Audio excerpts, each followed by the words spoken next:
On the way nga kami ngayon dito sa lugar malapit sa amin, budget-friendly, at higit sa lahat may good ambience. Papasok kami ngayon at naghahanap kami ng parking. Since Sunday nga ngayon, at alam naman natin na maraming pamilyang namamasyal, pero sana pala rin na makakuha ng parking. Eto na nga, maluwag ang parking. Meron kaming mapaparkan.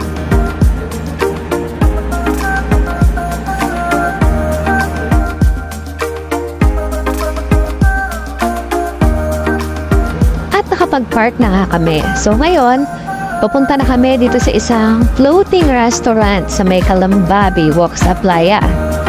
Ayan siya, nakikita niyo sa likod. At ngayon, pupunta na kami, hatakyat.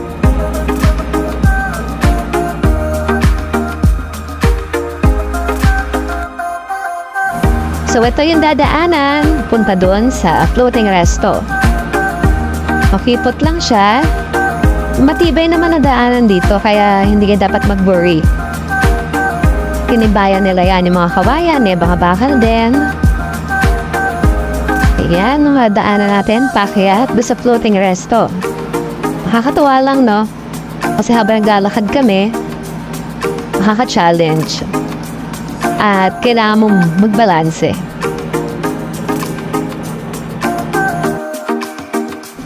At ito na nga, nakatungtong na rin tayo dito sa 2017 Floating Restaurant. So, order na kami ngayon.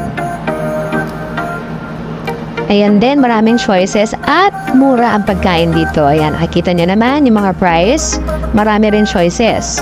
Simula main dishes, appetizers and sandwiches, and then drinks.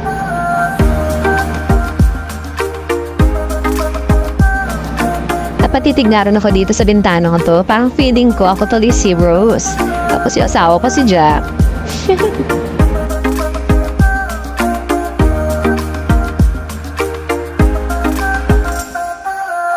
At naka-order na nga kami. Ngayon naman, paakyat pa kami doon sa taas. Doon kami kakain. Ayan yung hagdan. Tanda kaming aakyat. Papunta doon sa kakainan na. At ito na nga ang view sa may taas. Ayan, sobrang mang hindi gaganda ang umaga pag ganito ang makikita mo pag gising mo.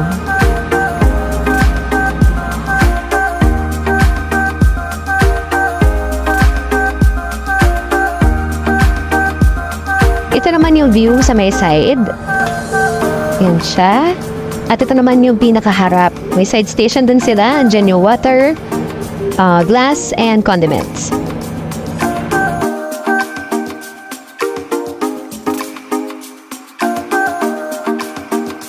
At naglibot-libot nga ako, humanap ako ng mga chismis dito at ito nga ang bumuhat sa akin. Ganito ang view sa may harap. Napakaganda pumunta rito lalo kapag around 5:30 AM or 6 AM kasi kitang-kita mo yung sunrise. Medyo maaraw na rin ngayon pero hindi naman mainit dahil mahangin naman dito at maalon din. Ayan din ang mga bangka na hindi ko lang sure kung ang biyahe is papuntang Talim Island.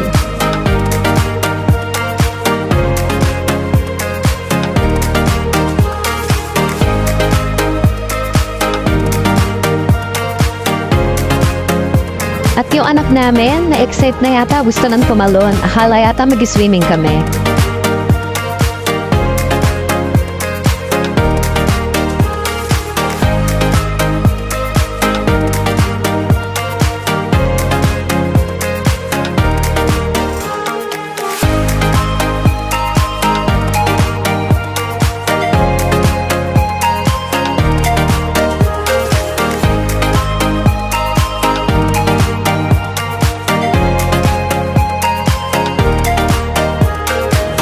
Binalikan ko nga ulit yung view.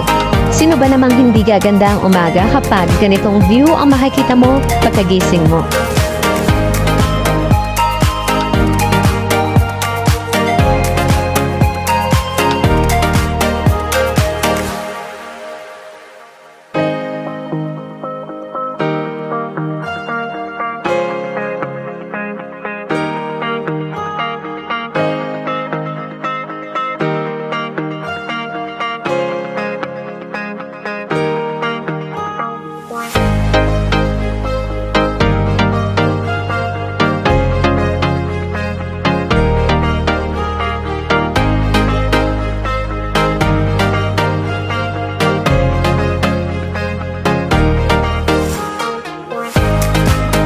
dumating na nga yung in-order namin. Ang in-order namin ni Habi, 2 tapsilog, 1 nachos for appetizer, and 2 lemonade. Gutom na nga kami, kaya salamat naman at kakain na kami.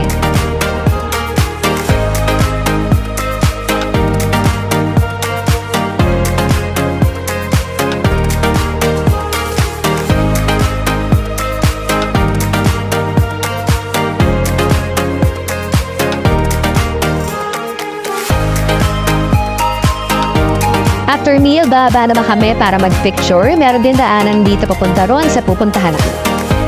So ito yung view sa may baba. Perfecto for selfie, solo picture, and pictures with family and friends. Ito naman yung front view ng barko. May extra boat din sila dito at may mga alaga sina bibe.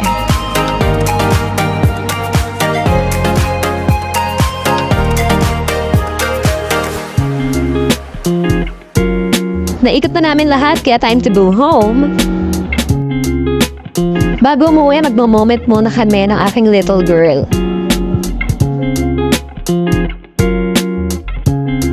At bago umuwi, enjoyin muna ang simoy ng hangin kahit nakakaitim. It's time to go home! Uwi na kami dahil mainit na.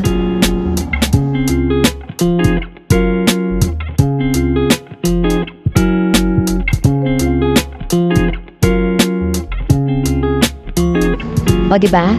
Hindi kinakailangan gumastos ng mahal para lang makapasyal. Ano pang hinihintay mo? Sahan mo na ang friends, family, jowa at ka-fling mo kahit sino pa yan. Eto nga pala, makikita mo sa may screen kung anong oras ang operating hours nila at yung address nila. Searchable din to sa Google Map.